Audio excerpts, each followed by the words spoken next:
Ang tingin ko, kunyari, kung may maganda talagang mangyari yung pinaplano sa November 30 na magtitipon-tipon ng ating mga kababayan para ipakita talaga ang kanilang pagkondena sa nangyayaring mga nakawan dito sa bayan natin, ang pwedeng gawin lang ng armed forces dyan ay medyo pigilin ang violence. Number 2, pigilin nila yung mananakit sa ating mga kababayan.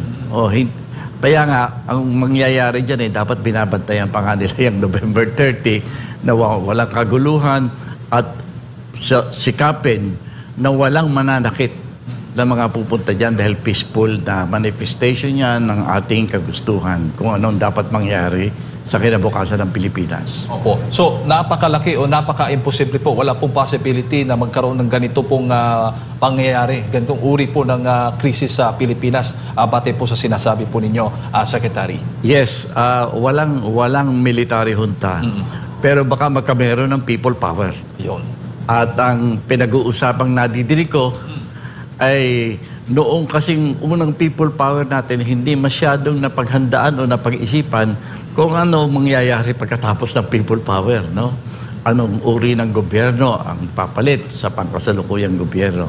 Medyo nakakatuwa dahil marami ngayon ang nag-iisip tungkol dyan. Si dating National Security Advisor Carita Carlos pa nabasa ko yung Facebook niya. Nagbigay na siya ng mga requirements. Kung magpi-people power kayo, dapat pinaghahanda nyo the following. 1, 2, 3, 4. Kaya nakikita natin yung mga nag-iisip.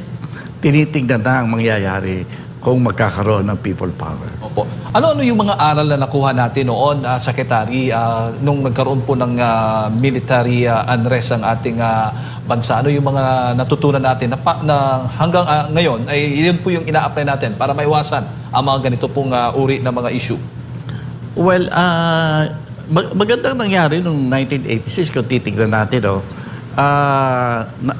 Palagay ko nakita naman ng armed forces na totoo na ang buong sambayanan ng Pilipinas ang nagnanais na palitan na ang diktadura.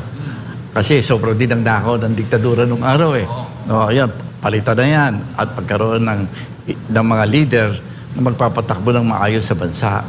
Nakita nila yan at kitang-kita na lahat halos ng religious organizations ay sumama dyan. So, nakikita ko yung nangyari noong 1986 mangyayari ulit. Kaya kung anong response ng ating armed forces noong 1986, palagay ko mangyayari ulit. Uulitin ko lang, na hindi nila paplanuhin na mamuno ng bansa. Walang military